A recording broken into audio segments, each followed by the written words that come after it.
Hey everybody, Grizzly Games back again. We're doing a Vanguard deck profile again. We're doing Musketeers Premium. This deck is super fun. Like, it just goes off every turn, and it's never that powerful. It's never going to win you a big tournament, but if you want to play casually with your friends, perfect deck to have just for some kitchen table fun. And it's a very inexpensive deck, and I'll show you some budget options for more expensive cards during the video. So yeah, let's just get right into it. First, you just have the Broccolini Musketeer. She's just the V one. She just draws when you ride on top of her. Going to do triggers. You have 2 V heals and 2 of the counter charge heals. I would recommend running 4 of these if you're going to be picking this deck up. The counter charge is very important. I just only have 2 right now, but counter charge is super important. And then we run 2 V crits and 4 old crit. It's Alan. He when he comes into play from the top of the deck, which you do a ton in this deck, you countercharge 2, which is super huge because this deck, like I said, just eats counterblast, just eats them. Then we run 4 stand triggers. Ernest. He's probably the best trigger in the deck. Him being a stand is actually very good because you get big rear guards. And Counterblast 1, put him to the bottom of the deck, look at the top 4 and call a Musketeer. Very good. Very, very good. And like, it recycles himself. That's super good. And to top the triggers off, you run 2 Perfect Guard draw triggers. It's not a Musketeer, which occasionally will stop you because Musketeers rely on the Musketeer name, which is why this is only at 2. But it being a draw trigger is really good, and it's a PG that freed up a grade 1 slot. Into the grade 1s, we run a play set of Mirka. This is the V1. She, when placed, Soul Blast 1, make a plant token in the same column, and when a unit enters, basically enters the battlefield in the same column as her, gets 3k. If you don't want to pay the $3 to $5 for this card, you can run the original one. It's not as good, but it's also only 10 cents, so that's a reason to at least pick them up just in case, you know. 9k booster. Rest of the grade 1s, we run 2 of the Stride Fodder. Very good card. When you pitch it for Stride, you can counterblast 1, look at the top 4 and call a Musketeer, which is very good. 2 of Kyra. When she's in drop zone, you can bind her and another unit, or put another unit to the bottom. Bind her, put a unit to the bottom, and a different unit gets 2k. A different Musketeer unit gets 2k. And then 2 Rebecca. Oftentimes you will have either a plant token or a trigger on board, so it's actually quite useful more often than not, because once you play her, a unit that's grade 1 or less gets 5k. The second ability is not as relevant. Like, you might use it sometimes, where it's Soul Blast 1, retire a plant token in particular, and return her to the hand. It's okay, but it's not great. And then we run 3 Veneri, the Black Rose Musketeer Veneri. He's GB1, and he gets 1k per other Musketeer on board on GB1. So he's like a 13k booster. Which, again, like I said, you have big rear guard hits, which is why stand triggers are good, because you like big rear guards. Grade 2, this is the most not budget card, the play set of Sylvia, but I do have recommendations if you don't have her already, because she is about $30 each, which is quite a lot.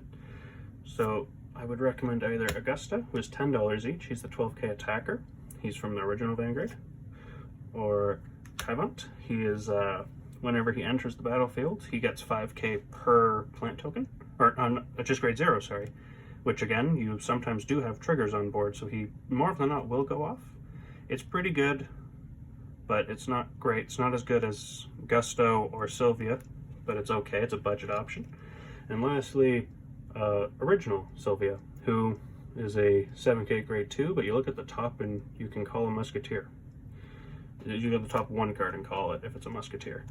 So those are the three budget, well, budget because he's not super budget, but those are the three budget options for Sylvia if you don't have her already. And then you run 3 Falvia. Whenever a unit is played, GB1, whenever a unit is played, whenever a Musketeer unit is played, I always forget to say Musketeer, you can give another Musketeer 6K and resist, which is very good. Occasionally you can use a Rain Breath Dragon, and you'll get it on your opponent's turn. And then for Tare, I think that's how you pronounce Tare, when she comes in, you can counterblast 1, retire a rear guard, look at the top 3 cards, and put 2 Musketeers on rear guard, which is very good. And the other card goes to the bottom of the deck. Grade 3s. We run 4 V Cecilia. If you want to super budget it up, you could run original. It's not nearly as good, and it doesn't give a marker, so I wouldn't recommend doing that. Like, I would recommend just honestly like paying the money for these. It's where most of the price of the deck comes from anyways. And obviously counterblast 1, retire a rear guard, look at the top 5 cards of your deck, call up to 2, and if you have a grade 3 in Soul, you can call up to 3 and they get 10k. Your front row gets 10k. And obviously she has the force marker, which is kind of one of her main uses. Then your backup grade 3, you run 2 Rosetta, who is one of the G Musketeers you could play. You play him because he has the free effect. And when your G unit strides over him, if it has Musketeer in its card name, you can look at the top 4 and call a Musketeer, which is very good. His GB1 effect you don't use as much, but you can. Counterblast 1, put 2 normal units. Put 2 normal units with Musketeer in their card name to the bottom of your deck in any order, and that's the cost for stride. So you don't have to pitch anything. And finally, we run 3 Martina. I don't know why I said Myrna. Martina. She is a super useful rear guard if you call her from the top, because she gets 5k and a crit, like you're playing her for that rear guard ability.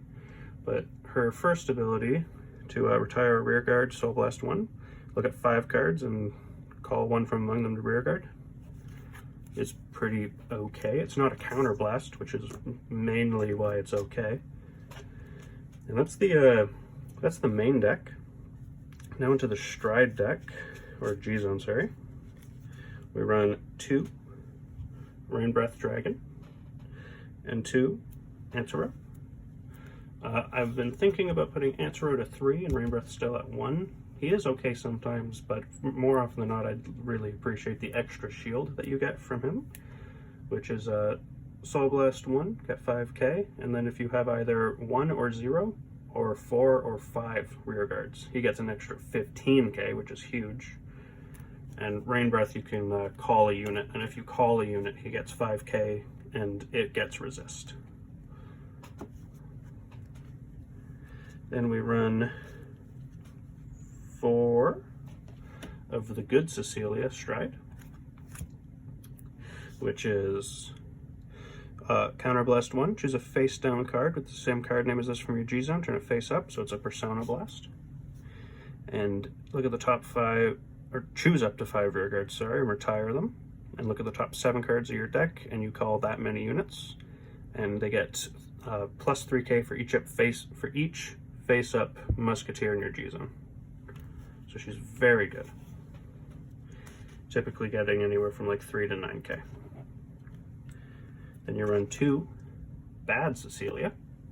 She is Counterblast 1, sacrifice 2 of your rear guards with Musketeer in their card name. And if you have a heart card with Cecilia, so you have to have Cecilia to use her, you can look at the top 3 and call 2. And that's about it. It's not super great, but it's okay. Then we run 4 Myra, who is pretty good. She can make your board huge, but more often than not, you're going to be striding into Cecilia again. And a lot of the time, that second stride might actually just win you the game. But just to talk about her for a bit, you can Soul Blast one and choose a face-down Musketeer in your G-Zone, turn it face up, that's her cost. If you have a heart card with Musketeer in its card name, so it's just any of your grade 3s, until end of turn, she gets, when your unit with Musketeer in its card name is placed on rearguard, for each of your rearguards with Musketeer in its card name, that unit gets plus 2k. Which is very good, because a lot of time you can give like 10 to a bunch of things. So big rearguard swings again. And for the final card in the deck, because it's budget and the Zeroth and Progenitor aren't that good, we run Primavera, who you don't need to run. You could actually take her out for another G-Guard if you wanted. But just to let you know, her ability is Counterblast 3, which is huge. Like, this deck almost never has 3 to spare on a turn, unless you're like really getting lucky with those crit triggers. You basically flip the 3, put five normal units on top of your deck, and you search your deck. Afterwards, you search your deck for 2 units that share card names with 2 units on your board, and you call them. So it's extra attack. It's a multi-attack card. You can call either its own column, or you can call 2 more attackers if you want that. I don't know, but I don't really use her much. She's just here because we had space. And yeah, that's this deck. But this is a perfect kitchen table deck. It's just really extraordinarily fun. It's very dynamic when you play it, but it isn't that powerful, so I wouldn't recommend bringing it to like a tournament or anything. But just for casual fun with your friends, I'd say this is perfect. This is a perfect deck. I couldn't recommend it anymore. But yeah, thanks for watching. If you liked it, hope you subscribe for more like any TCG videos. We're going to try to do some openings soon, and some more EDH deck profiles this coming week. So yeah, thanks.